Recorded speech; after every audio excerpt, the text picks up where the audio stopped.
정치카페 테라스.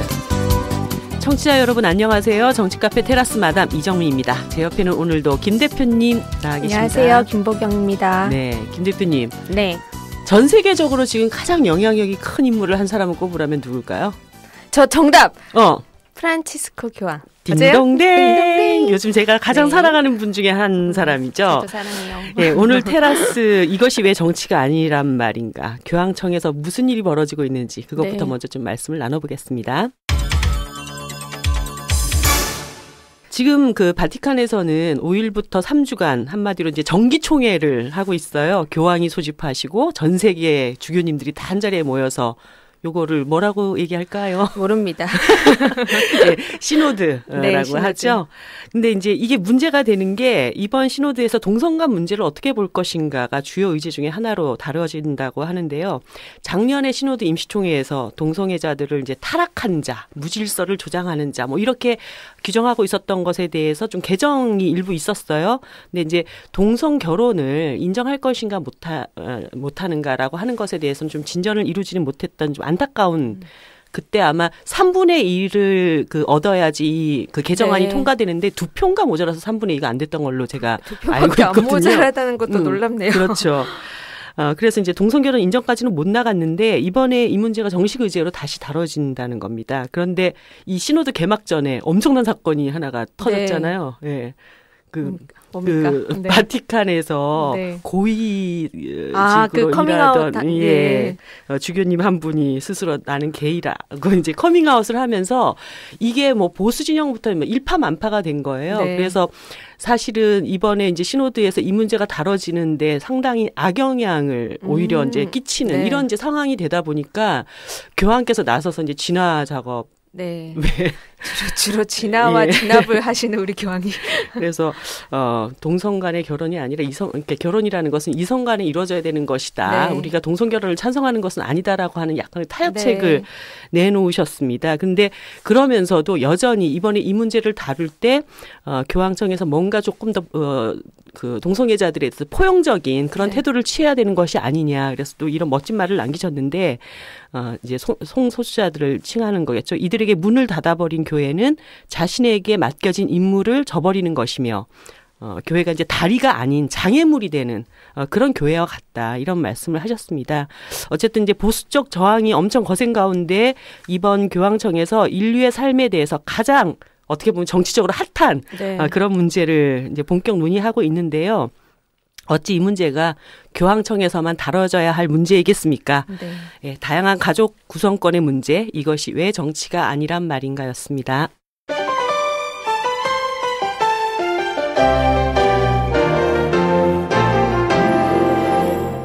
네, 우리 프란치스코 교황님만큼이나 요즘 세계 정치 한복판에 새로운 인물들, 핫한 인물들이 떠오르고 있습니다. 기존 정치인들이 사실은 정면 돌파하고 있지 못했던 문제들, 금융자본이나 대기업 개혁 등 소위 급진적인 정책 이슈들을 들고 나와서 관심을 받고 있는데요. 더 쇼킹한 것은 이들이 이제 단숨에 어떤 대중들의 마음을 사로잡았다라는 것입니다. 바로 미국의 샌더스. 매번 이분 얘기할 때 버니 샌더스 그리고 영국의 제레미 코빈 두 분 다 나이도 많으셔요. 근데 주장하시는 바가 혈기왕성합니다. 자, 이 샌더스와 코빈 현상을 어떻게 보아야 할 것인가? 우리 테라스 47회 그리고 다음 주 48회 연속으로 한번 다뤄보겠습니다. 이 현상에 대해서 정말 누구보다도 잘 우리 청취자분들께 얘기를 나눠주실 오늘의 게스트는 미국 정치를 직접 경험하고 오신 분입니다. 그렇다고 미국에서 정치인으로 생활했다는 것은 아니고요. 예, 김만건 선생님 나와 계십니다. 반갑습니다. 네, 안녕하십니까. 김만건입니다. 예, 어떻게 선생님을 소개를 하는 것이 가장 좋을까요? 글쎄요. 저는 사실 미국 정치를 경험하고 왔다라고 이야기를 하시니까 이렇게 미국 정치를 전공했느냐 이렇게 이야기하면 그렇지는 않고요. 미국에서 어떻게 하다 보니까 10년 동안 이제 뉴욕에서 생활을 했었는데요. 그 경험 때문에 미국 정치를 좀 알고 있는 것이고 이제 제 전공은 원래 정치 이론하고 정치 철학입니다. 그래서 철학자를 왜 부르셨나 약간 궁금하긴 한데요. 어쨌든 제가 아는 바에 제가 그 관심 있는 게 지구화 시대의 불평등 문제에 대해서 상당히 관심이 많은데요. 그러니까 이 두 사람의 인물이 다 이 문제와 연관이 돼 있어서 네. 이 문제와 좀 연관시켜서 이 두 분을 오늘 설명할 수 있으면 제가 충분히 설명해 드리도록 노력하겠습니다. 선생님이 이름이 만권인데 책 만권 읽으셔야 돼요. 아, 저 그 농담이 완전 질려버린 사람입니다. 안 할 수 없잖아요. 아니, 약간 죄송합니다. 네. 나는 전혀 그런 쪽으로 생각조차 못 해봤는데 이게 요즘에 유행하는 마리텔의 아재 농담이라는 거예요. 그렇군요. 죄송해요. 아니, 어릴 때부터 너무 많은 선생님들이 뭐 이 선생님께서 아, 너는 왜 해필이면 만권이냐, 천권이도 아니고 뭐 백권이도 아니고. 아니, 갑자기 그 생각이 난다. 충남에 가면은 네. 10리포, 100리포, 천리포, 만리포가 있죠. 여기까지만 할게요. 네. 네. 자, 내년이 이제 2016년 대한민국에서는 20대 총선이 있고 미국에서는 대통령 선거가 있습니다. 거기 이제 대통령 선거제도는 4년 연임제이기 때문에 오바마 대통령은 이제 더 이상 출전을 할 수가 없죠. 그렇기 때문에 당연히 너무나 새로운 인물이 대통령이 될 수밖에 없는 그런 상황인데요. 요즘 미국 대선에 이제 돌풍을 일으키고 있는 버니 샌더스. 예. 일단, 그, 샌더스라는 사람이 어떤 사람인가부터 이렇게 우리가 살펴봐야 될 것 같아요. 아, 샌더스요?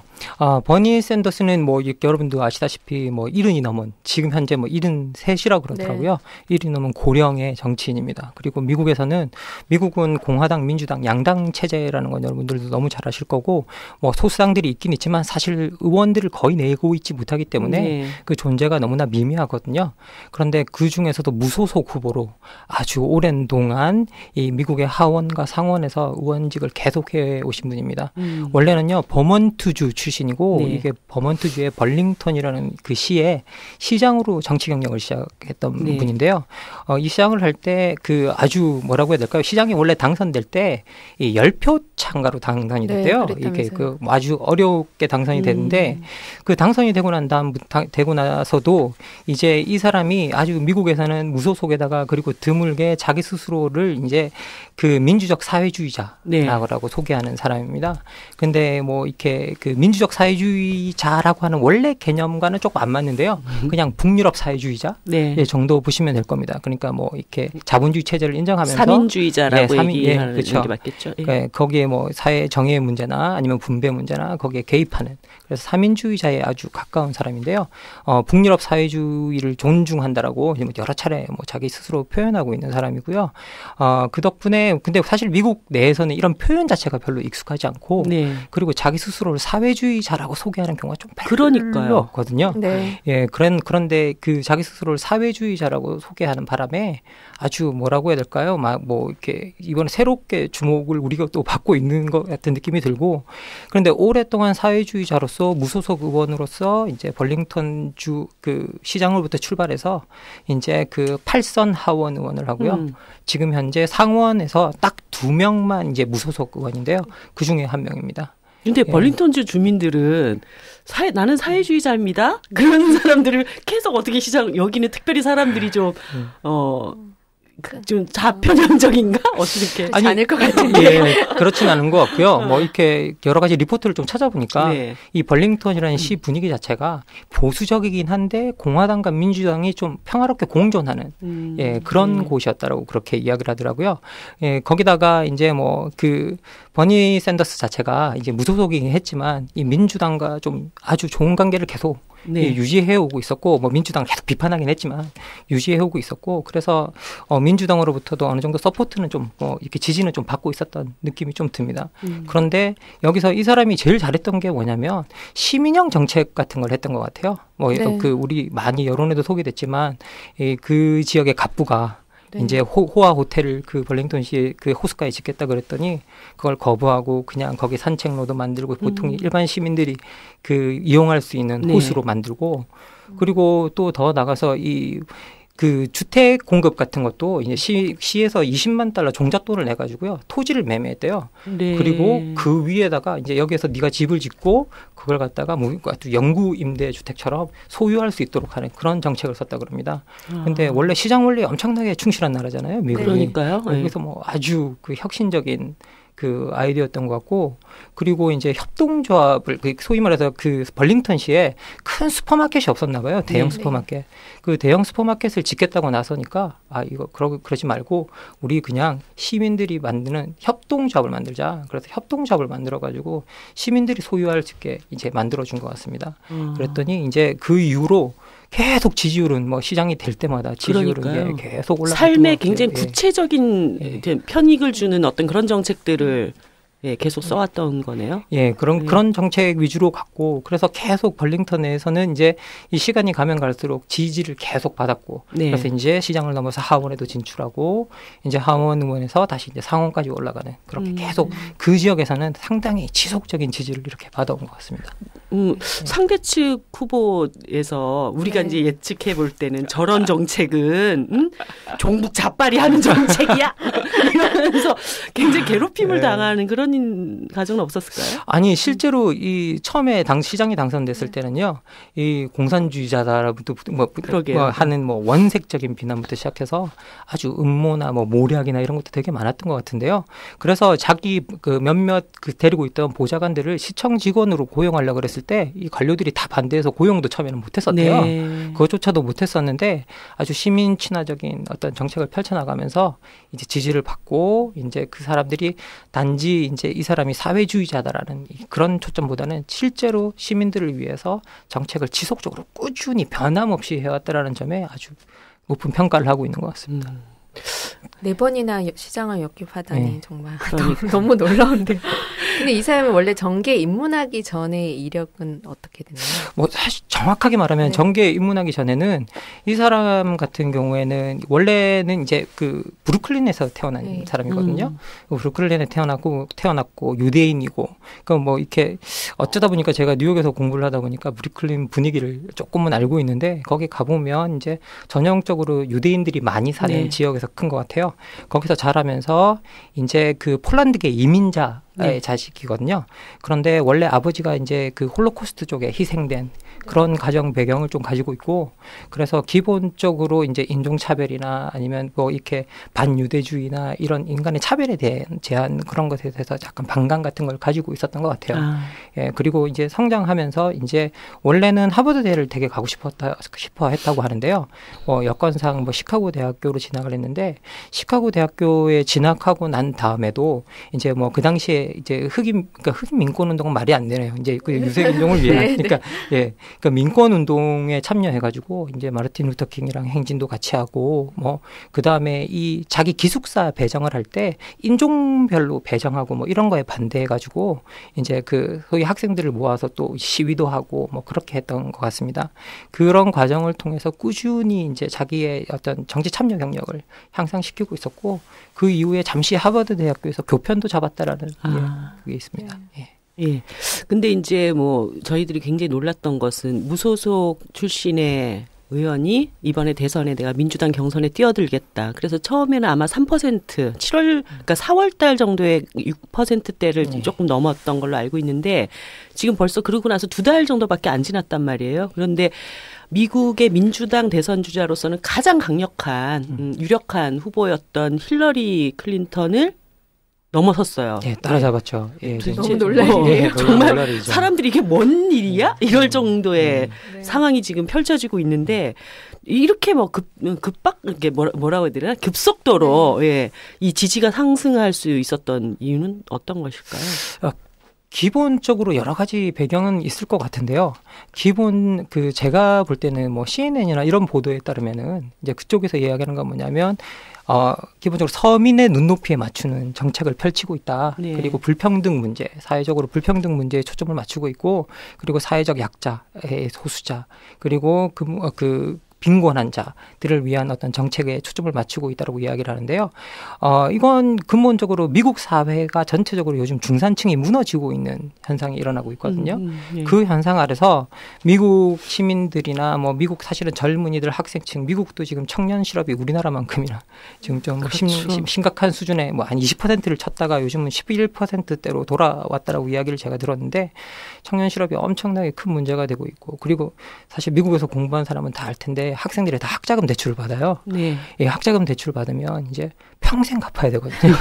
아니 그래서 샌더스 그 공약 중에 있어요. 학생들의 부채를 다 탕감해주겠다. 옛날에 농가 부채 탕감 그런 것처럼 그리고 무상 그 대학 교육을 갖다가 일종의 무상으로 받게 하는 그래서 소위 말해 그 등록금을 없애는 그런 뭐 제도도 있고 그랬거든요. 그러니까 우리 반값 등록금이 아니고 국공립 때는 아예 등록금을 없애는 그런 정책까지 나와 있더라고요. 그래서 지금 현재 샌더스를 가장 지지하는 층은 20, 30대 층이고요. 특히 20, 30대 백인 청년들이 지지하는데 그 이유가 제가 봤을 때는 이 친구들이 주로 중산층 가정에서 분명히 자랐을 텐데 이렇게 인종 비율로 보면 백인들이 중산층에서 크는 확률이 되게 높거든요.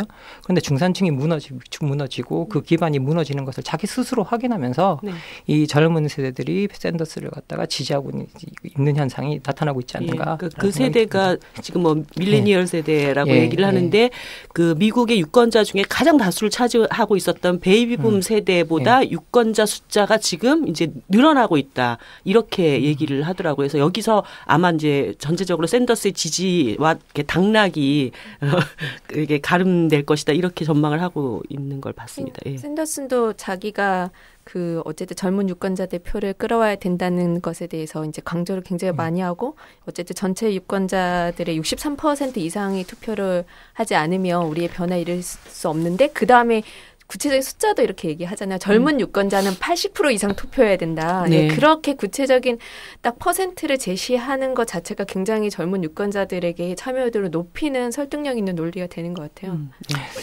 기본적으로 샌더스가 인터뷰할 때 보면 숫자를 참 잘 제공하잖아요. 구체적인 숫자를 주면서 미국 사회가 지금 엄청나게 불평등 사회로 가고 있다라고 이야기할 때도 지난 2년간을 보면 미국의 14명의 부자가 미국의 인구의 하위 40%보다 많이 벌었다. 미국의 인구가 3억 좀 넘는다고 보면 아무리 작게 잡아도 1억 2천에서 1억 3천만 정도가 1억 3천만 명이 벌어들인 돈보다 14명이 더 번 돈이 더 많다. 이렇게 인터뷰를 하면서 그 인터뷰하는 사람한테 알겠냐고 도대체 이 숫자를 제발 좀 보라고 이해가 가냐고 이게 이렇게 묻거든요. 사실 그렇게 인터뷰를 보면 이 구체적인 숫자가 계속 제시되고 있고 그리고 청년 실업 이야기할 때도 이게 인종별로 다 이렇게 실업이 뭐 예를 들어서 뭐 미국의 그 고등학교 졸업생 중에 흑인 학생들은 거의 50%가 실업이래요. 그러면 이런 실업하고 있는 사람들의 숫자를 구체적으로 주면서 다 이제 그걸 주니까 이 설득력이 아무래도 더 있는 것 같습니다. 피케티 전략이랑 비슷하네요. 그분도 수많은 숫자로 그렇게 하시더니. 그러니까. 이게 사실 숫자에 약한 사람들은 이 정치하기가 어려워. 저도 사실 정치 이론과 철학을 해서 숫자에 상당히 약한 편인데요. 이게 많은 사람이 지지하고 있다보다 50%가 지지한다, 60%가 지지한다. 이게 훨씬 더 설득력 있는 말이잖아요. 80%를 투표하게 만들어라. 이러면 딱 이렇게 10명 중에 8명 이렇게 딱 나오니까. 한 수 배웠네요. 구체적으로 그 지표를 주는 게 엄청나게 중요하죠. 저는 그거 자체가 어떤 정치적 이념 농방이나 태도로부터 분리시켜서 그 우리가 처한 현실에 대해서 사람들을 몰입하게 하는 효과가 있다는 생각이 들어서 이분들에 대한 이 샌더스에 대한 뭐 사회주의자나 공산주의자라는 어떤 것에 굉장히 많이 거리를 두게 만드는 그런 효과도 있는 것 같아요.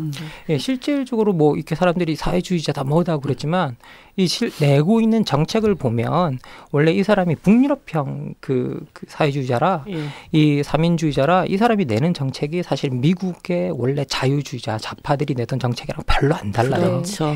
서로 많이 맞닿아 있어요. 그리고 이게 유럽에서 자유주의자란 말과 미국에서 자유주의란 말이 좀 다르거든요. 미국에서 리버럴들은 전부 다 복지주의자들이고 기본적으로 사회 뭐 이렇게 보장 시스템이나 이런 것들을 다 지지하는데 그 수준에서 좀 더 이제 샌더스가 좀 더 많이 나갔고 좀 더 이제 그 강력한 측면은 있지만 미국의 자유주의 좌파 가정에서 그러니까 미국에서 좌파도 웃긴 해. 자유주의 가정에서 큰 자녀들이라면 좌파 신자유주의 개념이 너무 많이 섞여서 미국에서 자유주의 가정에서 큰 친구들이라면 샌더스를 지지할 수 있는 기본적인 소양들은 다 있는 거죠. 근데 이게 이제 그 시사하는 바 중에 하나가 이게 민주당 후보 경선인 거잖아요. 대통령 경선이 막 시작된 것도 아니고 그리고 이제 힐러리라는 너무나도 강력한 이제 그 후보가 있었고 근데 이 전체에서 방금 말씀하셨듯이 정책적 차이는 크지 않지만 실제로 지금 미국의 현실에서 무엇을 봐야 되는지 있어서 훨씬 더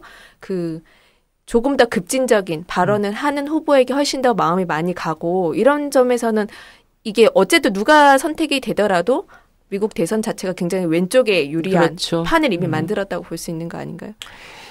뭐 우리가 지형을 이렇게 오른쪽 왼쪽으로 보면 확실히 이제 왼쪽으로 기울어 왼쪽에 방점을 한번 찍을 수 있는 어떤 임팩트를 준 거는 이게 샌더스가 준 거는 진짜 사실이고요. 그런데 기본적으로 제가 볼 때는 뭐 미국 같은 경우에는 미국 사람들 만나보면 사실 오른쪽 왼쪽 관점이 별로 없거든요. 좋은 나라네요. 대한민국만큼 이렇게 뭐 이렇게 말하다 보면 이게 나는 왼쪽이다, 나는 오른쪽이다, 뭐 나는 라이트윙이다, 뭐 나는 레프트윙이다 이렇게 말하는 친구들은 별로 찾아볼 수가 없고요.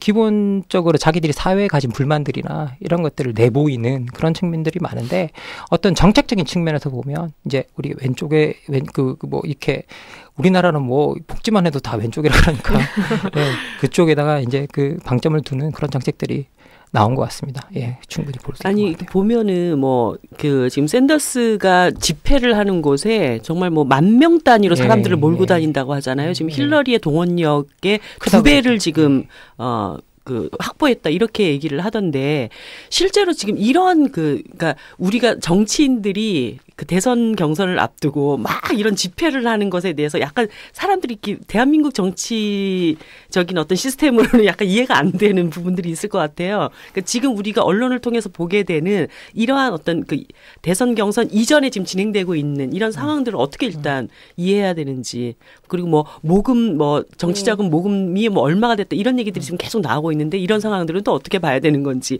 이런 설명이 좀 있었으면 좋겠어요.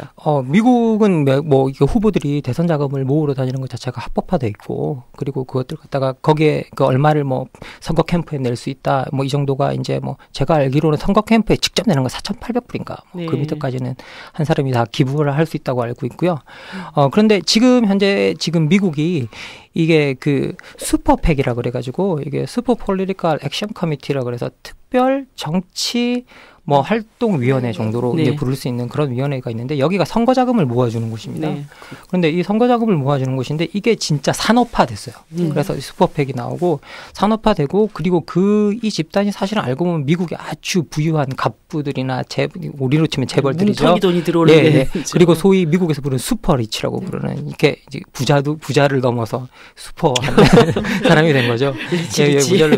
아이고 정말 슈퍼한 사람이 돼가지고 제가 항상 그 단어를 볼 때마다 이게 그거 좀 그런데요. 사실 이렇게 미국에 우리가 이거 약간 엿길로 새겠습니다, 지금. 네. 엿길로 새면, 그러니까 제가 미국의 그 정치 엘리트들을 갖다가 이제 분석하는 책들이 나와요. 이게 옛날에 보면 시라이트 밀스라고 그래서 이게 되게 유명한 사회학자가 미국의 이 엘리트 구조를 분석해 놓는데 거기에 보면 미국은 항상 경제 엘리트들이 정치 엘리트들과 군사 엘리트들 위에 있거든요. 이 세 개의 엘리트들이 중심인데 이 경제 엘리트들이 가장 위에 있는데 이 경제 엘리트들 내에서도 이제 계급 구분이 되기 시작한 거예요. 그래서 이제 슈퍼리치라는 이 개념이 나오고 있고 그 바깥에는 이제 여러분들이 잘 아시는 초국가적 기업이나 뭐 이런 데서 일하는 사람들 그런 사람들이 또 다른 엘리트층을 형성하고 있는데 이 슈퍼리치라는 이 사람들은 사실 우리가 이제 상상할 수 없을 정도의 돈을 갖고 있는 거죠. 아까도 말했지만 뭐 월마트가가 미국에서 가장 부자 중에 하나라 그러는데 이 월튼 그 패밀리라고 그래서 이게 월마트가 사실 여러분 월마트가 얼마나 큰 기업이냐면요. 아마 제가 여러분들 비교해 보시면 아실 텐데 북유럽에 웬만한 잘 나가는 북유럽이래요. 그 유럽에 웬만하게 잘 나가는 그런 국가들 있잖아요. 오스트리아 이런 국가보다도 그 기업 하나가 더 큽니다. 지금 규모가 엄청나게 크거든요. 세계 100대 경제 규모 이런 거 보면 이 얘네들이 한 32 정도권부터 등장하기 시작하는데요. 그럼 국가보다 큰 거예요. 경제 규모가. 그리고 이게 월마트가 제가 알기로는 한 20여 개 국가에서 고용하고 있는 인구가 한 200만이에요. 200만 명. 200만 명. 서울시의 인구의 뭐라고 해야 될까요? 5분의 1을 고용하고 있는 거죠. 그러니까 엄청난 규모인데요. 엄청난 영향력을 행사할 수 있는 거죠. 그런데 이 집단들이 이제 이 슈퍼팩을 이루는 그 뒤에 서 있는 집단이거든요. 그런데 주로 이 집단들이 돈을 모아주기 시작하면서 미국 선거가 금권 선거로 넘어가기 시작합니다. 우리가 오바마가 훌륭한 사람이고 저도 존경하고 되게 좋아하지만 오바마가 또 저번 선거에 당선될 때도 뭐 천문학적인 액수를 썼죠. 이 슈퍼팩을 통해서 돈을 모아가지고 이번에도 힐러리도 또 이걸 통해서 모으고 있는데요. 뭐 이렇게 선거 캠페인이 시작되고 난 다음에 2달 동안 4,500만 불인가를 모았다 그럽니다. 근데 샌더스가 거기에 3분의 1에 해당하는 1,500만 불 정도를 모았다 그러는데요. 이걸 갖다가 거의 90% 이상을 뭐로 모았느냐? 250불 아래에 어떤 소액 정치연금을 받아가지고 이걸 만든 거예요. 그러다 보니까 이게 티셔츠 팔고 뭐 머그컵 팔고 막 이렇게 해가지고 여러분 다 아시잖아요. 그런 거 어떻게 모금하는지. 그렇게 해서 이제 정의당 전문이에요. 저도 그걸 마음에 두고 그걸로 우리도 자금 한번 모아볼까요? 그러니까 일단 샌더스가 자기가 슈퍼팩을 통해서 모금하지 않겠다고 선언을 했고 거기랑은 선을 긋고 이런 알뜰살뜰한 모금을 이제 시작을 한 거잖아요. 대통령이 돼도 이제 월가의 지배를 받지 않겠다는 것을 암시한 것이기도 하고 이제 뭐 저도 엮을로 세면 이제 유대인이잖아요, 샌더스가. 근데 이제 보통 미 대통령들이 다 이제 대선 후보로 나서기 전에 하는 게 이제 통곡의 벽에 가서 이렇게 친 이스라엘 정책을 펼칠 것을 이제 퍼포먼스를 하는데 샌더스는 그거를 안 하겠다고 지금 선언하고 간 거면 유대인 자본에서도 굉장히 좀 놀랄만한 일이라고 받아들일 것 같아요.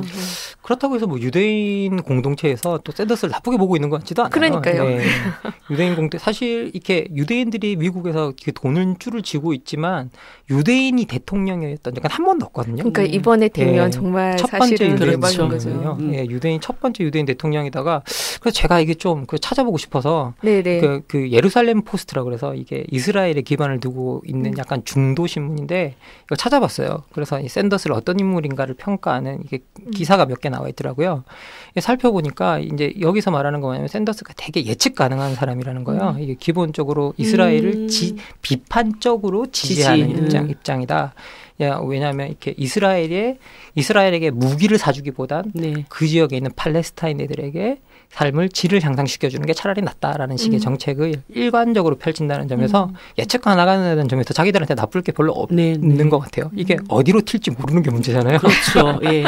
근데 이 친구들은 그걸 예측 가능하니까 나쁘지 않다고 보고 있는 것 같고 거기서도 되게 좀 뭐라고 해야 될까요? 나쁘지 않은 뭐 이렇게 크게 긍정적이지도 않지만 크게 부정적이지도 않은 반응인 것 같아요. 실제로 본인의 유대인이라는 것 자체가 지금 이슈로 전혀 공격당하거나 하지도 않으신 요소이기도 하잖아요.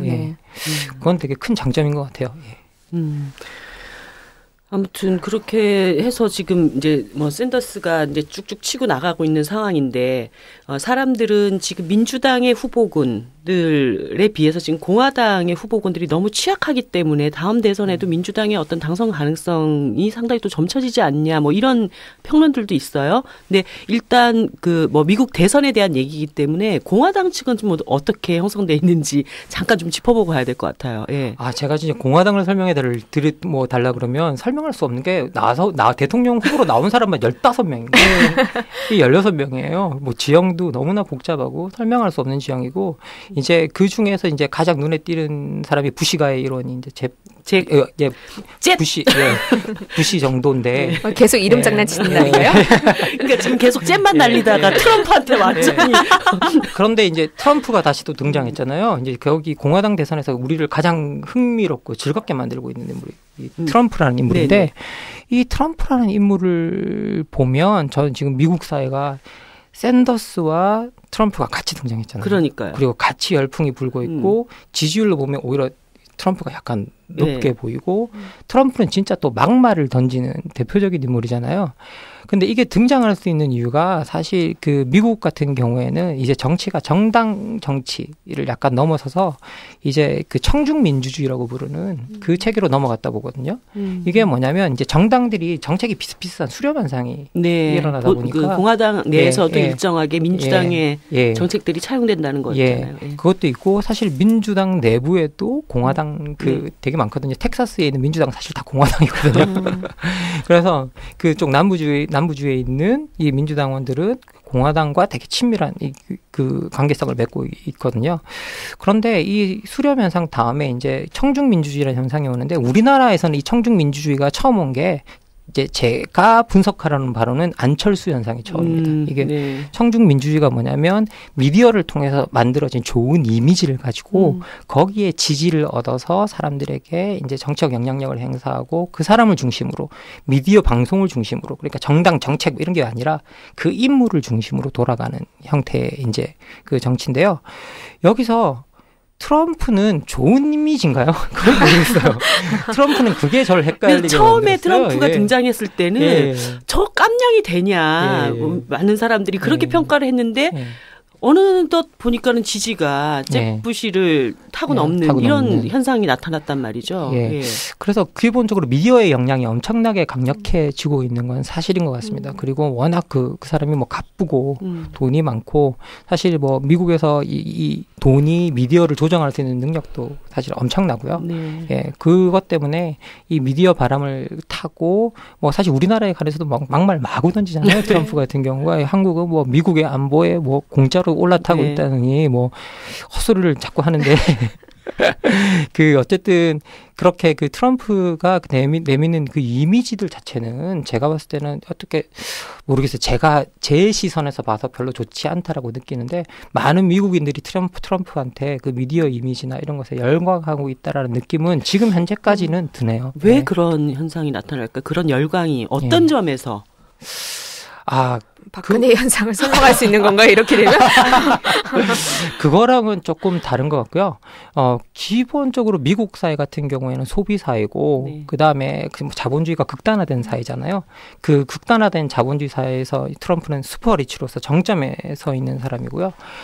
그러다 보니까 그 사람이 사회적으로 어떤 많은 사람의 그 선망의 대상? 일종의 요즘은 뭐 명예를 가진 사람이라든지 인격이 좋은 사람이 아니라 돈을 많이 가진 사람들이 MB한 사람 건가? 뭔가 대리만족?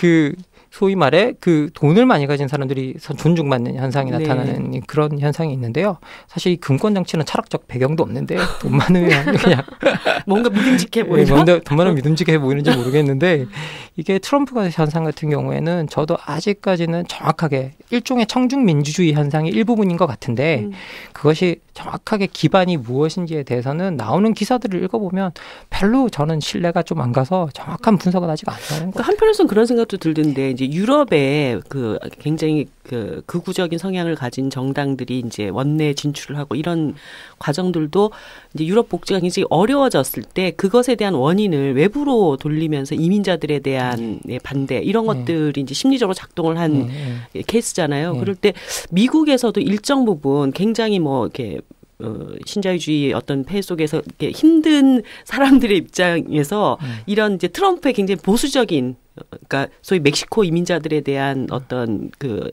비난이라든가 그리고 이제 그러니까 미국 때문에 먹고 사는 나라들에 대한 비난이라든가 실제로 그렇게 미국 때문에 먹고 사는 나라인지 아닌지 확인되지는 않지만 그런 언사로 사람들의 그런 보수적 심리를 자극해서 그것을 자기의 어떤 지지로 끌어올리는 이런 어떤 특정 타겟팅 전략을 하고 있는 것이 아닌가라는 그런 생각도 좀. 선생님 말씀하세요. 그러니까 이제 그게 우리가 이제 보통 생각하기 쉬운 방식인 건데 어쨌든 오바마의 이제 재선도 성공을 했고 지금 이제 샌더스를 보면 그러니까 미국 사회 자체가 어떤 경험치를 가졌다는 생각이 들어요. 물론 이제 뭐 양적 완화도 이제 뭐 종료하고 이렇게 경기가 회복되고 있다고는 하지만 실제로 그 미국이 이제 엄청나게 경제 위기를 겪었을 때 그 폐해가 경제적인 불평등이 굉장히 심화되고 이것이 뭐 어떤 정치적으로 뭐 가끔은 이리 갔다 가끔 저리 갔다 이렇게 선택할 수 있는 문제가 아니라는 것 자체가 이미 경험치로 나와 있기 때문에 국민들이 그렇게 움직이는 것 같지는 않거든요. 그런 분석이나 그런 이데올로기적인 이제 어떤 설득이 좀 통하지 않는다는 느낌? 이런 거는 좀 전 세계적으로 좀 비슷한 현상이지 않을까? 그러니까 이제 초반에 싶어요. 트럼프가 상당히 이제 그런 막말 파문으로 이목을 집중시켰다가 요 근래에는 약간의 변화들이 좀 나타나고는 있는 것 같아요. 그러니까 정책적으로 좀 더 세련되고 정교하게 자기의 주장을 이제 펼치기 시작하는. 근데 그런 점에서 초반에 뭔가 이렇게 지지를 집중하고 특정한 지지를 이제 모으는 그런 전략으로 뭐 아무튼 그런 보수적인 어떤 심성을 건드리는 이런 전략은 분명히 좀 있었던 것이 아닌가 이런 생각은 드네요. 네. 그 기본적으로 중산층이 가지고 있는 성향이 약간 보수적인 성향도 네. 있잖아요. 그리고 더 나가서 중산층이 이제 확연하게 지금 현재로는 또 불평등의 몫을 갖다가 불평등의 형태를 확인할 수 있는 지점이라 이 중산층의 반응이 어떻게 보면 양쪽으로 갈린다라는 그렇죠. 이제 느낌도 이제 분명히 듭니다. 그리고 많은 중산층들이 자기들이 피해를 입을 때 외부적으로 들어온 그런 요소들을 비난할 수 있고요. 그래서 그 외부에 들어온 사람들을 배제시킬 수도 있지만 이렇게 무너지고 있는 중산층, 특히 지금 이제 그 뭐 우리가 대표적인 말이 1대 99 사회잖아요. 아까 제가 슈퍼리치 이야기도 했지만 이게 지구화 시대가 되고 난 다음부터 1980년 이후에 이 신자유주의 정책이 진행되고 난 다음부터 이게 계속 이 상위 1%, 상위 10%의 목이 꾸준히 이게 많아졌거든요. 그래서 지금 현재 그 벌어지고 있는 그 차이가 빈자와 부자들의 차이가 너무 극심해서 사실 지금 미국 경제가 나아졌다고 해도 그 나아진 몫이 정말 무너진 중산층에 가고 있느냐라고 봤을 때 그러지도 않을 수 있거든요. 그리고 그걸 가시적으로 그 무너지고 있는 중산층이 그걸 느끼지 못하고 있다라는 건 제가 그 월스트리트를 점령하라 그 운동에 가서 저희 학교 바로 밑에서 예. 학교 바로 밑에서 벌어져가지고 내려가서 이제 직접 확인할 수 있었는데 그 친구들한테 확인하면 이제 그 지금 현재 중산층들이 완전하게 무너진 거 그리고 빈곤층은 더 극심해요. 네. 여러분 그 인종 문제 뭐 이렇게 에릭 가너라 그래가지고 그 뉴욕에서 까치 담배 팔다가 목 졸려 죽은 사람이 있잖아요. 예. 그 과잉 진압 때문에 그 목 졸려 죽은 그 사람들이 다 그게 단지 인종 문제로 보는 게 아니에요. 극심한 빈곤 때문에 까치 담배를 판 거잖아요. 네. 이거 뉴욕에서 보면 뉴욕의 담배값이 진짜 비싸거든요. 한 15불 정도 합니다, 한 갑에. 그러니까 이게 그 담배를 한 갑을 사지 못하는 사람들이 많아서 길 가다가 이렇게 담배를 피고 있으면 1불 주면서 이걸 갖다가 이게 한 같이 달라 그러는 사람이 되게 많아요. 되게 많은데 그런 식으로 이제 그 까치 담배를 그 친구도 판 거죠. 양담배를 까치 담배로. 죄송합니다. 그러니까 한 대 태울 때마다 1,500원. 세 대 태우면 밥값. 양담배를. 그래서 그걸 갖다가 이제 한 가지씩 파는데 그걸 팔다가 이제 죽었는데 많은 그 뉴욕 사람들이나 미국 사람들이 이걸 단순히 인종차별 문제뿐만 아니라 이게 빈곤의 문제로 인식하고 있는 거예요. 예. 그래서 이 문제가 지금 미국 사회에서 전반적으로 지금 심각해지고 있고 이 심각해지는 그 상황을 샌더스가 이제 이 선거 캠페인을 통해서 미국 사람들한테 명확하게 숫자나 뭐 이렇게 연설을 통해서 제시하고 있으니까 이 젊은 청년층이나 소외된 계층이나 무너지는 중산층이 확실히 샌더스한테 반응한다는 느낌은 듭니다. 근데 이제 샌더스가 어쨌든 민주당 후보로 경선에 뛰어든 것이잖아요. 그러면 지난 8년간 미국이 민주당 체제였어요. 오바마 대통령이 이제 재임까지 하면서 그 연장선 속에 있는 후보라는 거죠. 민주당 정책 속에서 연장선에 있는. 근데 이것이 이제 기존 8년 동안 사실 미국의 어떤 전체적인 경기라든가 그 양극화 문제가 해결되는 방향으로 가지는 못했단 말이에요. 근데 이것이 민주당 정권의 또 연장으로 가는 이 속에서 샌더스가 가질 수 있는 차별성은 어떤 것일까? 그러니까 오바마 정권 8년에 대한 평가와 그리고 샌더스의 등장 이런 것들을 또 민주당 차원에서는 어떻게 봐야 될 것인지 이런 평가가 좀 있어야 될 것 같거든요. 이건 뭐 오바마 팬이신 우리 김 대표님께서 먼저. 아니 저는 뭐 저야 뭐 이렇게 진짜 팬심으로 맨날 보니까 정확하게 못 보지만 어쨌든 오바마가 이제 물론 뭐 나는 다음에 치를 선거가 없으니까 나 마음대로 할 거야 뭐 이런 기조도 있었지만 점점점 뒤로 갈수록 훨씬 더 급진적인 정책을 폈다고 보거든요. 그러면서 오바마의 지지율은 계속 유지가 됐죠. 저는 어쨌든 정치인이 지지율을 유지하는 쪽으로 정책을 몰고 간다고 생각을 하는데 어쨌든 미국 국민들이 오바마 대통령의 급진적인 정책을 펼 때마다 훨씬 더 지지율은 유지되고 있었고 실제로 뭐 완전히 뭐 극복하지는 못했지만 어쨌든 저희도 DJ께서 대통령이 되셔서 말이 이상한데 DJ께서 대통령이 되셔서 IMF를 이제 어쨌든 해결을 했죠. 뭐 그전 상태로 돌리지는 못했지만 어쨌든 그 속에서 노무현 정권이 탄생할 수 있었던 것처럼 저는 그 미국 경기 일정 정도의 회복과 그것이 오바마 정권의 어쨌든 좋은 평가와 이어지는 상황에서 이 정책을 좀 더 밀고 가는 것이 훨씬 더 좋다라는 판단이 지금 숨어 있고 이게 단지 실제 지지율이 어떠냐는 사실 정확하게 저희가 모르잖아요. 투표를 이제 까보기 전에는 모르는 거지만 이제 몰이와 새라는 것이 있고 어쨌든 미디어가 반응하는 것을 여론을 전달한다고 생각하면 그 부분에 대한 국민들의 지지들은 굉장히 있다는 느낌 많이 들고 그러니까 먼 날의 이야기지만 저희도 굉장히 흥분하게 되고 뭐 이런 것도 있는 것 같아요. 어떤가요? 오바마 8년 어떻게 봐야 될까요?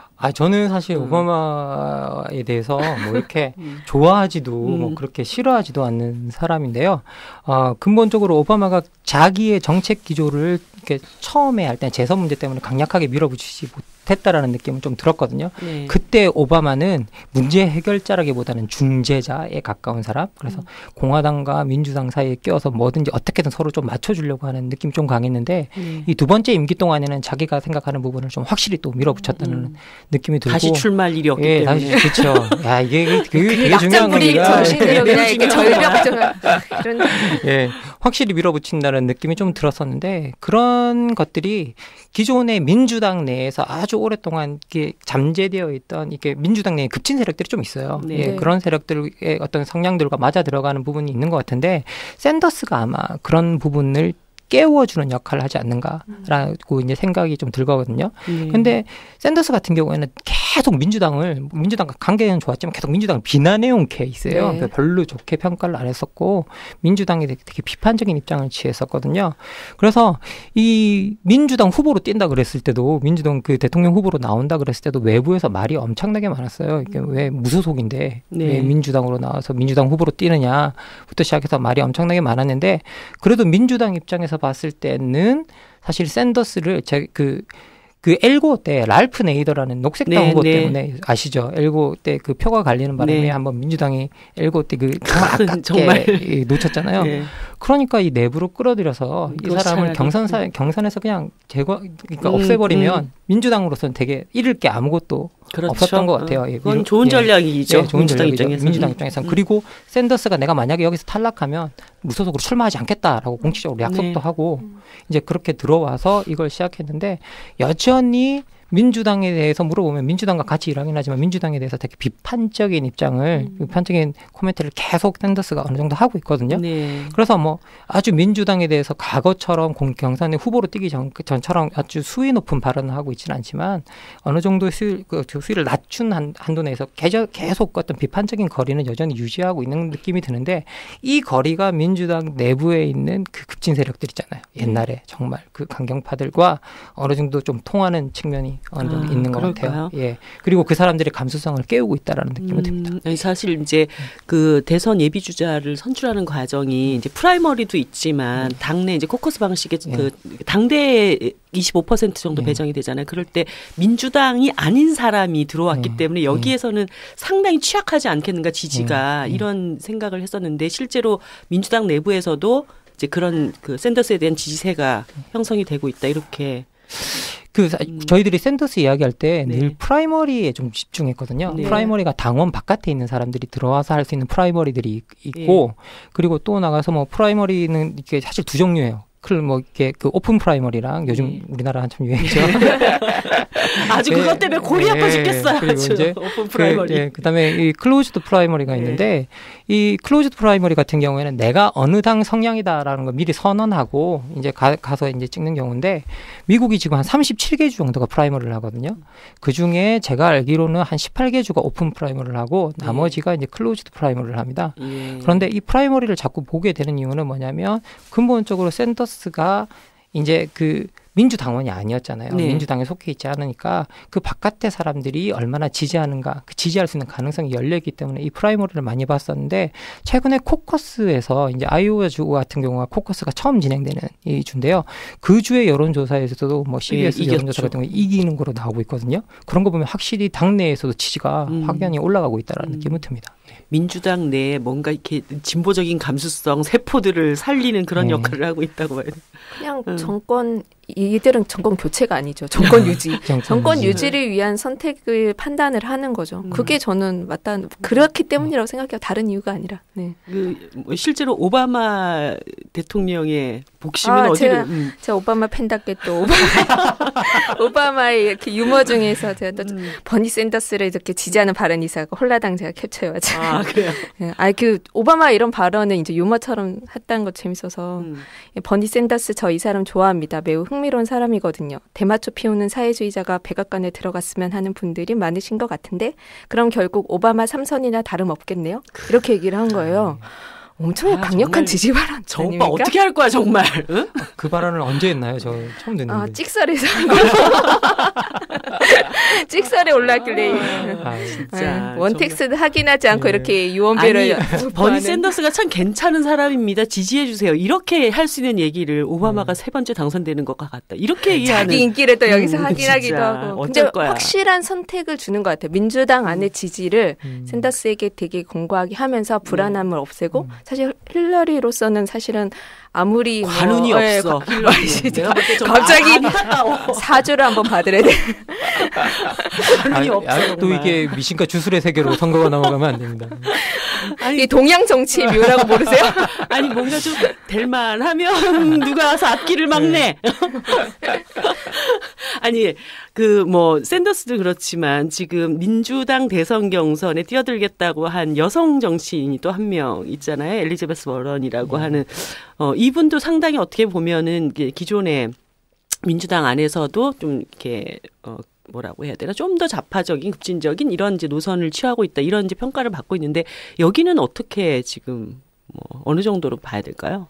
저는 일단 엘리자베스 워런 자체를 그래도 한국 사람들이 모르는 분들이 좀 많을 것 같아가지고 네, 설명을 좀 해주시면. 현재 이제 민주당 의원이죠. 민주당 의원이고 이번 대선 경선 과정에 조금 이렇게 늦게 뛰어든 셈이라고 봐야 되겠죠. 근데 어쨌든 지금 전체 예비 후보군들 중에서는 약간 좀 주목받는 여성 정치인으로 이렇게 부상이 되고 있는 것은 사실인 것 같아요. 그 부분에 대해서 선생님은 별로신데? 정말 장식적으로 말씀드리면 이제 우리들이 주목받는 후보에 대해서 이제 그렇게 하게 되는데 민주당에서 지금 5명인가 나와 있잖아요. 그 중에서는 제일 좀 미미한 느낌이 좀 들지 않나라는 생각이 좀 들어서 저는 이 후보에 대해서는 제가 집중적으로 뭐 조사를 해본다거나 살펴본 적이 없어서 이 부분에 대해서는 사실은 이제 그분 자서전 때문에 한국 사회에서 약간 이런 여자가 있네 뭐 이런 얘기들이 있기 때문에 뭐 그것도 하나의 관심 영역에 둘만한 그런 어떤 수준으로 올라와 있는가에 대한 궁금증 때문에 그런 거거든요. 근데 미미하다라는 수준에서 이렇게 관심도는 그렇게 많이 선생님께서는 갖고 있지 않나. 이게 야비해. 제가 원래 정치학을 전공했잖아요. 이게 아무래도 권력에 가까운 사람에게 관심을 두는 이 성향이 있나 봅니다. 근데 이제 저도 잘 모르지만 이제 워런 같은 경우는 이제 여성 정치인으로서 이제 주목받는 정치인이니까 이제 그 책 같은 거 보면 굉장한 엘리트더라고요.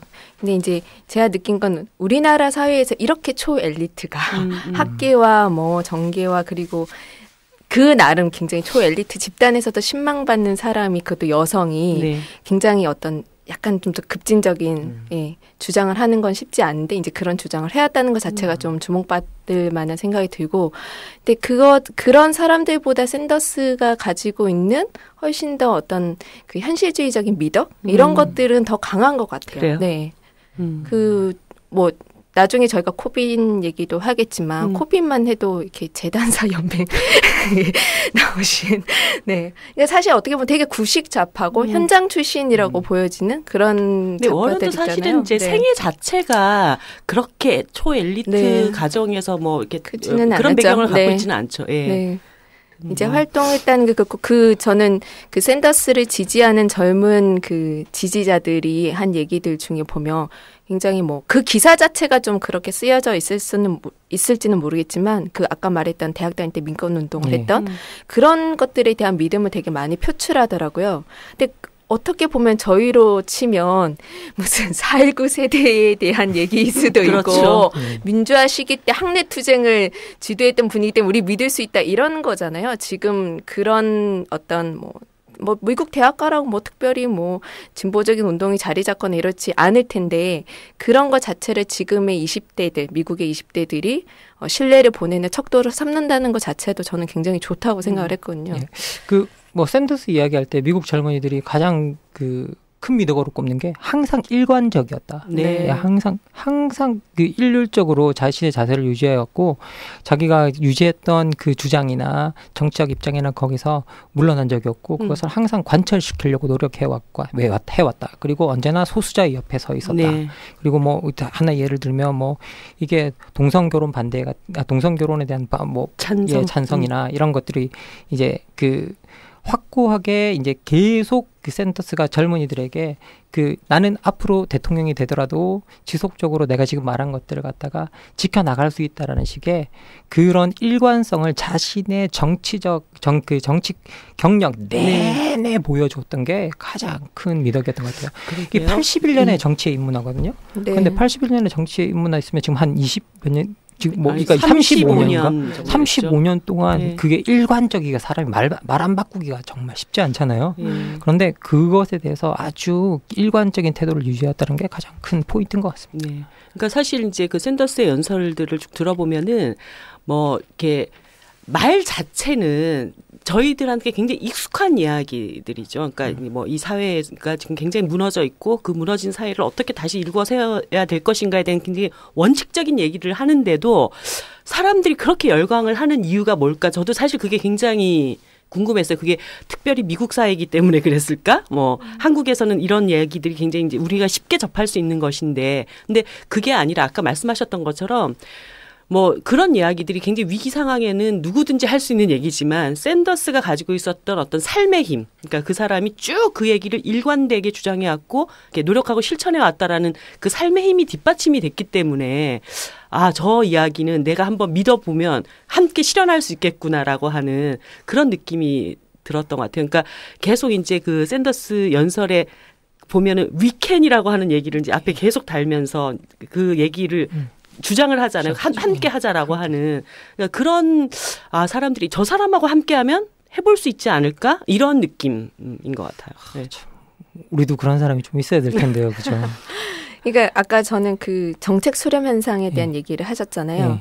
그러니까 결국 정치인들이 신뢰를 얻는 방식은 더 우수한 정책, 이것이 더 정답이 정책, 그런 걸로 하는 건 아닌 것 같아요. 그 아까 말씀하신 그러니까 we can do it, 그다음에 let's do it이라는 말을 정말 샌더스가 많이 사용을 쓰죠. 하는데 저는 그게 이제 과거 제가 이제 예상 질문지에 드렸던 말이기도 하지만 이런 극비상 제가 혹시 소설이다라고 말했던 그 질문인가요? 예, 그 질문 할 거예요. 네, 그 질문이죠.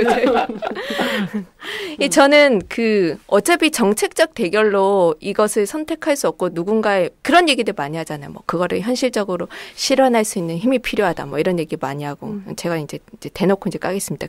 금태섭 변호사님이 최근에 낸 책에도 보면은 뭐 정책을 실현한 뭐 현실적인 힘이 필요하다. 뭐 이길 수 있는 야당이 필요하다. 근데 우리가 이길 수 있어야 된다. 우리 힘을 가져야 된다. 이런 게 아니라 실제로는 우리가 지금 해야 할 일이 무엇인지를 정확하게 얘기해 주는 것도 있고 저는 내가 비관주의적이거나 비판주의적인 그런 태도에서 벗어나서 우리의 선택이 세상을 바꿀 수 있다라는 그 원칙에 충실하다는 것 자체가 지금 사람들한테 그게 희망의 메시지라고 보거든요. 근데 그런 얘기를 그렇게 정확하게 할배가 이렇게 호통을 치면서 하니까 저라도 차라리 비실비실한 사람들보다 저 할배 믿고 같이 갈란다 이런 생각 들 것 같아요.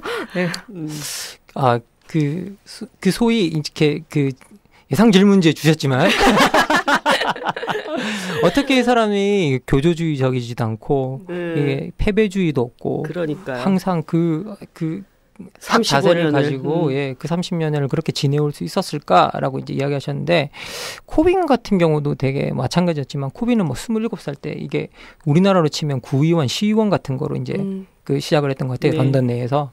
그걸로 시작했던 것 같은데 그 이후로 이 친구는 이제 하원에서 8번 꾸준히 다 되어왔고 그다음에 또 샌더스도 자기 정치 경력을 시작한 이후에 꾸준히 거의 모든 선거에서 이겨오다시피 하면서 그 악조건 속에서도 이겨오면 계속 정치 커리어를 끌고 왔잖아요. 하원에서 8선하고 상원에서 벌써 2번 하고 있다는 걸 제가 알고 있는데 끌고 오는 동안에 지속적으로 그걸 끌고 오는 과정 속에서 이 사람은 그 뭐라고 해야 될까? 그 어려운 난관 속에서 계속 그걸 끌고 오고 넘어오고 하면서 이게 패배주의 속에서는 이게 그런 걸 넘어갈 수가 없잖아요, 그렇죠. 사실. 예, 그래서 그게 아예 그런 패배주의를 버리는 그런 자세들이 자기의 정치 인생 과정 속에서 배이지 않았는가라는 그런 생각이 좀 들고요. 그리고 더 나가서 또 그걸 뽑아준 시민들이 이 사람들의 낙관주의를 만들었다. 저는 생각이 드는 게 뭐냐면 아무리 이 사람이 낙관주의를 가져도 안 뽑아주면 또 문제가 되는 거 아니에요. 그런데 그 사람이 하는 그 정책의 진실성과 그리고 이 정책이 도대체 누구를 위한 것인가? 가장 큰 문제는 뭐냐면 어떤 정책을 우리가 정말 시민들이나 서민들을 위해서 했는데 서민들이 이게 나를 위한 정책인지 모르면 아무 소용이 없단 말이죠. 네. 그런데 거기서 시민들과 그리고 거기 있는 유권자들이 끊임없이 샌더스가 사회주의자라고 말을 하건 아니건 샌더스가 내세우는 그런 정책들을 끊임없이 지지해 줌으로써 샌더스가 계속 정치적으로 승승장구할 수 있었는데 그 승승장구하게 만들어졌던 시민들의 지지, 자기가 이것을 일관적으로 하면 시민들은 나를 지지해 줄 것이다라는 자신의 경험 자체가 그런 낙관주의를 만들어내지 않았나라는 생각이 들고 그리고 시민 친화적인 정책이나 이런 것들 교조주의로 만들어낼 수는 없잖아요.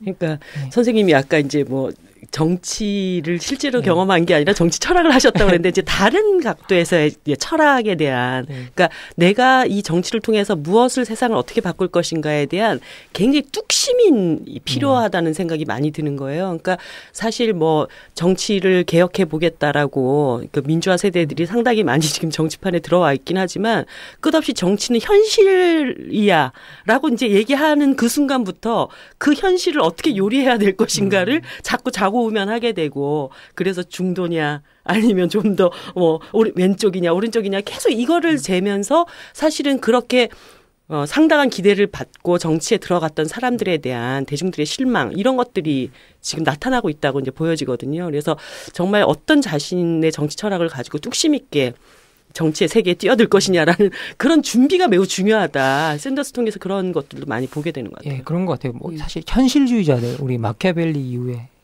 갑자기 제 전공이 나오기 시작했습니다. 마키아벨리 이후에 이게 우리 현실주의자들이 늘 하는 이야기가 사실 그거잖아요. 정치는 이게 원칙으로 하는 게 아니라 변하는 환경에 적응하는 거다. 거기 어떻게 잘 적응해낼 것인가다. 라는데 실질적으로 마키아벨리가 했던 말도 사실은 그거거든요. 그런데 지금 현재 우리들이 바라는 정치인들상은 어느 정도 원칙이 확고해 있어서 우리가 이 사람이 뭘 할지를 예측 가능한 사람들인 게 되게 중요한 것 같아요. 우리가 이 사람들이 정치 경력을 봤을 때 원칙 없이 계속 움직이고 있는 걸 보면 이 사람을 어떻게 지지해 줬을 때 이 사람이 나중에 어떤 일을 할지 우리가 알 수가 없잖아요. 그래서 기본적으로 지금 현재 정치인들의 중요한 미덕은 자신들이 어떤 행위를 할 것이라는 걸 우리한테 예측 가능하게 만들어주는 어느 정도의 일관적인 원칙 하나를 우리한테 명확하게 보여주는 게 아주 중요하지 않을까라는 생각이 좀 듭니다. 그러니까요. 이 샌더스를 통해서 사실은 이제 기간 대한민국 사회에 굉장히 많은 정적 변화를 어떤 기준으로 봐야 될 것인가 이런 것들도 참 저한테는 의미가 있었던. 그리고 저한테 굉장히 의미가 있는 게 하나가 더 있어요.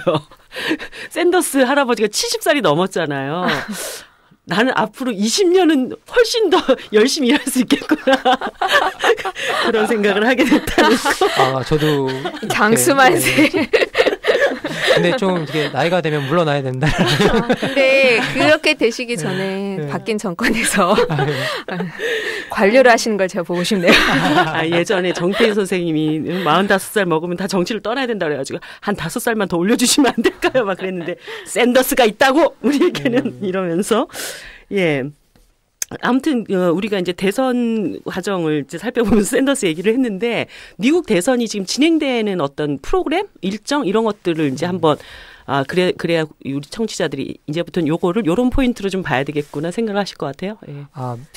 기본적으로 미국 대선이라는 게 미국 대통령 선거라는 거에 그 미국 정치한 사람들도 가끔씩 헷갈릴 정도로 복잡한 구조를 가지고 있습니다. 그래서 대선이라는 게 사실은 미국이 직접 선거와 간접 선거를 섞어 놓은 방식이거든요. 소위 말해서 대통령을 뽑는 선거인단을 직접적으로 이제 일반 그 시민들이 뽑는 그런 시스템이죠. 근데 그리고 그 이전에는 또 우리가 아시다시피 그 정당의 후보들을 뽑는 그 또 아주 유명한 그 코커스와 또 프라이머리라는 과정이 있고요. 그 두 개가 아주 그 복잡하게 결합되어 있는 구조인데, 그래서 그 미국이 이런 복잡한 구조를 갖게 된 건 사실은 이게 미국 연방 국가라는 것 때문이거든요. 각 주의 이익도 반영이 돼 있고, 뭐 그래서 그 주마다 이렇게 보면 주마다 배석된 선거인단의 수도 다 인구 비례에 따라 다르고, 그래서 여러 가지 복잡한 구조를 취하고 있는데요. 이 기본적으로 미국 대선 일정 2016년 대선 일정을 보면 첫 번째 이제 그 코커스, 그러니까 소위 말해서 각 당의 후보들을 선출할 대의원, 그러니까 전당대회에 가서 이제 후보들 선정 대의원들을 뽑는 이 코커스와 프라이머리가 내년 2월 1일에 아이오와에서 코커스는 시작되고 2월 9일에 뉴햄프셔에서 이제 그 시작되고요. 그 다음에 일어나고, 그 다음에 또 미국에서는 이런 그 프라이머리와 코커스가 동시에 열리는 지역 그 날이 이제 여러 주가 함께하는 날을 슈퍼 튜즈데이라고 해가지고 이제 그 슈퍼 화요일로 같이 하는데, 그 주에 사실상 당락이 거의 이제 뭐 절반 이상 드러난다라고 이야기를 하는데요. 그게 3월 1일입니다. 그 내년 3월 1일인데 보통 이게 2월 달에 하거든요. 그래서 선거 조금 늦은 느낌은 있어요. 그런데 이제 코커스와 프라이머리를 1월에서 6월 사이에 다 치러야 됩니다. 그런데 제일 중요한 게 뭐냐? 아이오와 코커스와 뉴햄프셔 프라이머리가 제일 먼저 시작하는 거라 기존의 대선의 풍향계라고 여겨지거든요. 그래서 이게 기본적으로 우리한테 처음 이게 시작될 때 우리가 한참 총선을 하고 있을 때 거기도 이제 난리가 나는 거죠. 정치부 기자분들 바쁘시겠네. 한국도 보고 미국도 보고. 그리고 이제 거기에 좀 그 우리가 주의를 기울여서 그 결과가 어떻게 나오느냐를 좀 봐야 될 것 같고요. 그다음에 뭐 결국은 이제 중요한 모든 당락 과정은 3월 1일에 이제 슈퍼 화요일에 이제 그 결정이 될 것 같고, 그래서 이제 그 대선 후보들을 지지할 대선 후보들을 뽑아낼 그 대의원들을 갖다가 선출하게 되면 이 대의원들이 이제 전당대회를 벌이게 되는데요. 그리고 내년 7월 18일부터 21일 사이에 공화당 전당대회가 먼저 있고 25일에서 28일에 민주당 전당대회가 있습니다. 그래서 이게 전당대회는 보통 7월에서 9월 사이에 치러지는데 내년 일정은 이렇게 잡혀 있더라고요. 내년 일정 잡혀 있고, 그래서 여기서 이제 후보가 지명이 되면 그 후보들을 두고 그들을 그 대통령을 선출할 선거인단을 뽑는 대통령 선거인단 투표일이 2016년 11월 8일에 이제 있습니다. 보통 11월 첫 번째 월요일 다음 화요일이거든요. 그래서 이게 11월 8일이더라고요. 11월 8일이고, 그 다음에 16년 12월에 다시 이제 형식적으로 이 선거인단이 모여서 이제 그 대통령을 확고하게 뽑게 되는데, 뭐 너무나 형식적인 절차고요. 이미 이 선거인단들이 내가 누구를 지지할 것이다 이미 다 밝히고 있기 때문에 이미 뭐 그 선거인단이 선출되는 순간 선거인단을 몇 명 확보했는가에 따라서 이제 뭐 270명을 이제 확보해야 되죠. 원래 이제 그 총 다 해가지고 제가 알기로는 538명. 네, 좀 그렇긴 해. 이게 이제 간선제다 보니까 뭐 사전에 선거인단은 다 직접 선거로 선출을 하긴 하지만 이 어마무시한 나라의 미국 대통령을 270명이 결정할 수 있다는 게 참 재밌는 선거제도인 것 같아요. 그래도 그 선거인단을 뽑는 그 투표 행렬이 쫙 길었던 그 오바마 때 그 투표 행렬 저 봤던 기억 나는데 그 흑인 할머니들 막 나와가지고 찍던 그런 걸 봐도 미국의 민주제도는 무시 못할 힘이 있는 거는 분명한 것 같아요. 그리고 이게 실질적으로 자기 일반 예비선거의 결과하고요. 그다음에 이 선거인단으로 선출되는 그 숫자가 달랐던 경우가 몇 번 없었대요. 거의 다 일치한대요. 엘고어 때가 아주 최근에 본 가장 예외적인 경우였고요. 엘고어 때는 정말 그게 달랐잖아요. 엘고어를 지지한 평범한 시민들의 숫자는 훨씬 더 많았지만. 그러다 보니 엘고도 이번에 대선 경선에 다시 뛰어드는 것이 아닌가 이런 예측들이 있던데요. 지금 현재 뭐 힐러리가 그 이메일 게이트 그리고 또 나가서 뭐 힐러리 재단에서 이제 그 재산 그 수천억 증식한 거 이런 것 때문에 약간 좀 미국 국민들한테 찍힌 케이스죠.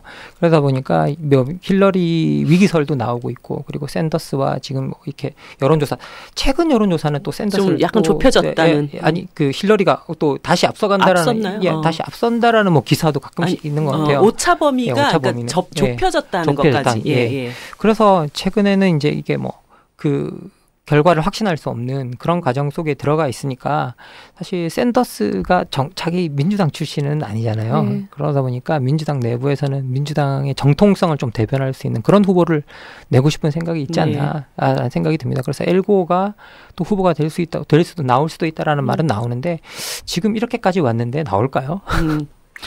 샌더스가 대통령이 만약에 되면은 부통령을 뭐 누구로 지명할지 이런 것들은 좀 예측이 되나요? 그 부통령 지명까지는 제가 이제 뭐 정확하게 모르겠는데 현재 뭐 누구를 내각으로 구성할 것이냐 뭐 이런 질문들은 많잖아요. 그러니까 왜냐하면 굉장히 걱정스러울 것 같아. 보수 진영에서는 저것들이 그냥 완전히 일색으로 이렇게 뭐 공격을 할 수도 있고. 그래서 뭐 지금 현재 그 샌더스가 내세우고 있는 내각 후보들이 뭐 크루그만, 로버트 라이시 뭐 이런 사람들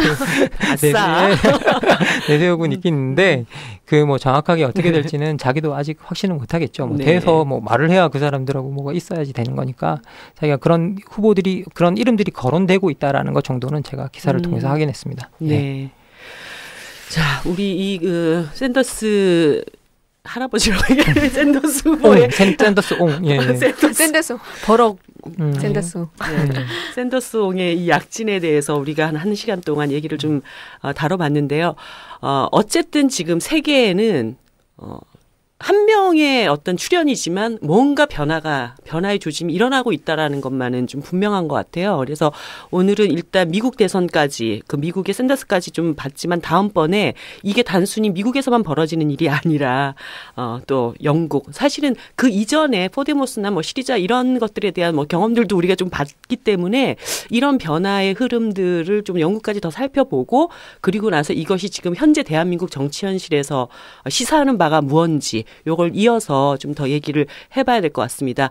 일단 오늘 1시간 동안 말씀하셨는데 우리 오바마 팬 오바마 팬 빨리 갈아타야 될 거 같은데 정권이죠.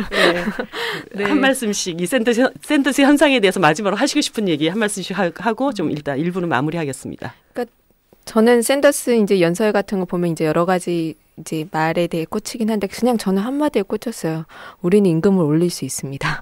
네, 저는 그 말이 지금 미국인들에게 어떻게 다가갈지 느껴져요. 그리고 한국에도 사실은 이 말이 필요하다고 생각을 해요. 그리고 무소속으로 민주당 안에 들어가서 가장 강력한 후보가 되는 것을 보면 우리나라 정치에 특히 이제 진보 개혁 정치 사람들이 현실주의라는 이름으로 사실은 자신들이 선취할 수 있는 권력을 선취할 수 있는 방법에 대해서 오히려 눈이 가려져 있었던 게 아닌가 이런 생각이 들어서 다음 주 얘기까지 더 하고 이런 영향이 좀 한국 정치의 변화에 좀 직접적인 좀 효과를 줄 수 있는 이런 얘기까지 좀 더 했으면 좋겠습니다. 그런 뭐 구체적인 정책에 대해서도 조금 더 세부적으로 또 얘기를 해보면 좋을 것 같아요. 선생님. 그리고 오늘 뭐 이렇게 김 대표님께서 말씀하시는 게 정치학을 공부한 저보다 훨씬 더 정치적으로 잘 분석해서 이야기해 주신 것 같은데. 저도 임금이 오르는 세상에 살고 싶어요.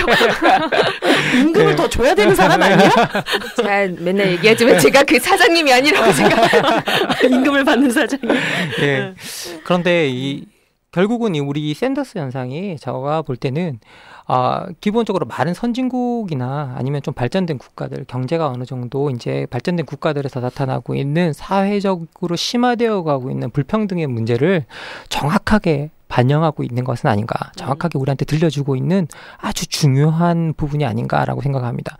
샌더스가 정말 대통령 후보가 되느냐 안 되느냐는 좀 저한테는 두 번째 그 문제고요. 정말 대통령이 되느냐는 두 번째 문제고, 저한테 진짜 중요한 건 뭐냐면 샌더스를 통해서 우리가 진짜 우리 중산층들이 현재 심화되고 있는 불평등을 직접적으로 우리 눈으로 확인할 수 있는 그런 계기, 기회가 되고, 우리가 그걸 스스로 확인하고 깨달았을 때만이 우리가 뭔가 다른 변화나 이런 것들을 행동을 취할 수 있잖아요. 그런 점에서 샌더스가 우리한테 우리가 뭔가 잘못된 사회에 있고 불평등한 사회에 있다는 걸 우리가 느끼고 있었지만 사람들이 그걸 표현하지 못하고 표출하지 못하던 걸 정치적 장 속에서, 그리고 더 나아가서 단순히 어떤 사회적 불만으로 만드는 것들이 아니라 정치적 제도 속에서 제도적 표현으로 이걸 우리가 고쳐나갈 수 있다라는 걸 갖다가 사람들한테 아주 명확한 메시지를 정한다는 점에서 아주 의미 있는 것은 아닌가라는 생각이 듭니다. 자, 우리 다음 주에도 김만권 선생님과 함께 이제 영국 그리고 대한민국에서의 우리 정치 현실 어떻게 변화시켜 나갈지 아마 멋진 해법까지 선생님한테 들어보면 좋겠네요. 그런 게 있었으면 제가 뭔가 다른 일을 하고 있었지 않을까요? 예, 다음 주에도 여러분들 꼭 다시 만나 뵈어요. 예, 이상 마치겠습니다. 예, 감사합니다. 감사합니다.